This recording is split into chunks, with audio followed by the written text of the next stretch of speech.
Yeah, first of all, I am extremely very grateful and pleased that Red Cross, as an implementing partner, has offered us the opportunity of that water project.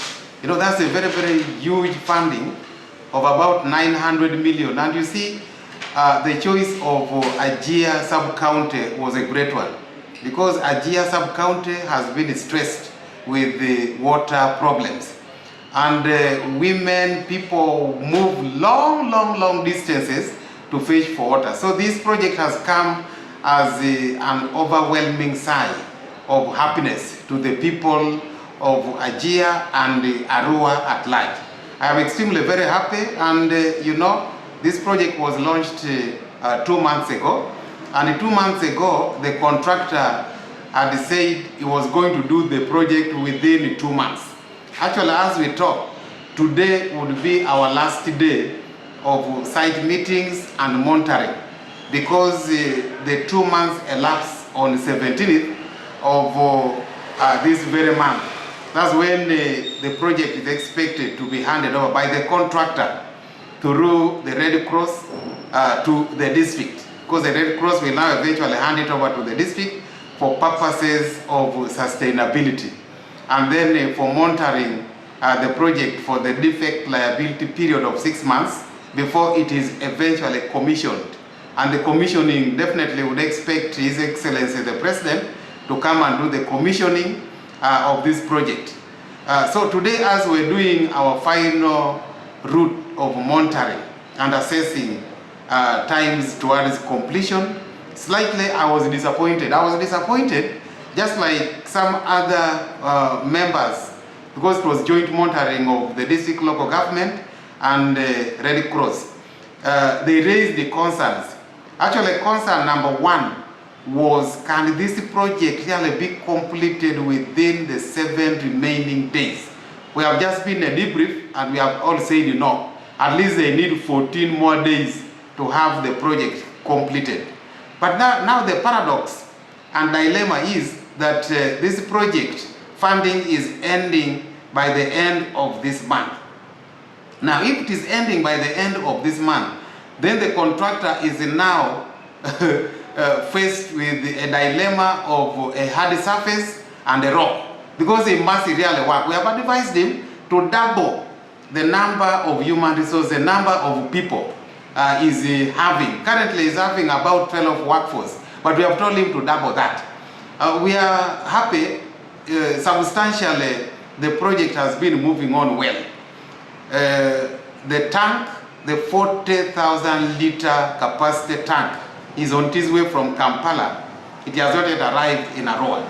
And that is also a point of worry, that although he's assuring us that it can arrive anytime, we wanted him to define anytime. What does anytime mean? Then secondly, the other dilemma we are having is the issue of sanitation, because this is one of the components that we really need to ensure that this water, when it is eventually pumped to the people to consume, then the issue of sanitation must be addressed. And as you know, I have challenged the district local government to ensure that the current 60% coverage of pit latrine in Ajia must be raised.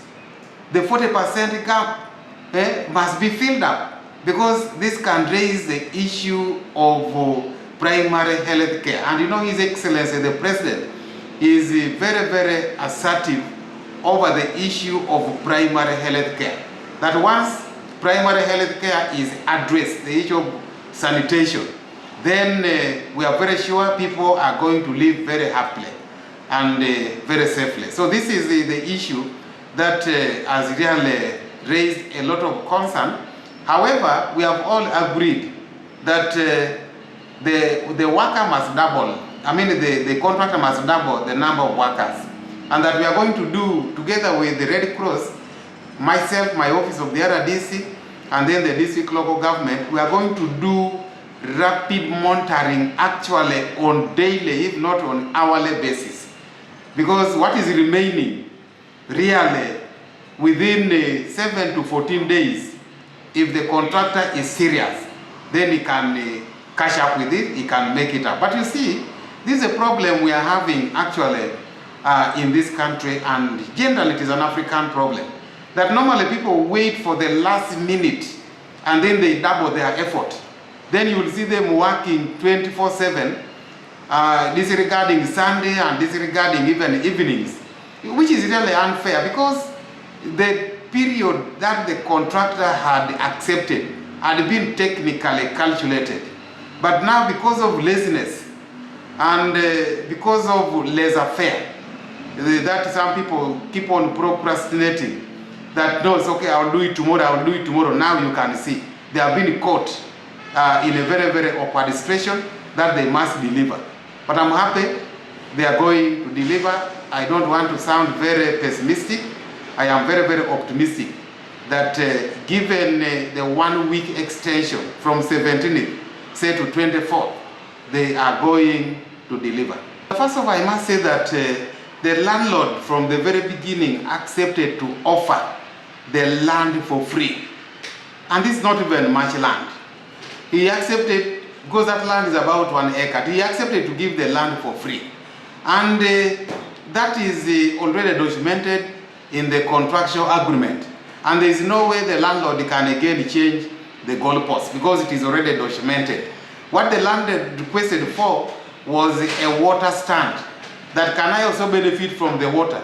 So as a social corporate responsibility, water has been extended to the landlord's home, from which he is now benefiting. But I want to say that what you have observed is true. When I was also at RDC in Bukedea, the landlord that had offered free land for water dam, this for watering the animals, came at the last minute that the children have forced him to change his mind. No, a landlord is a landlord. The children or relatives or friends or in-laws cannot make you change your mind. So the thing of compensation is out of context.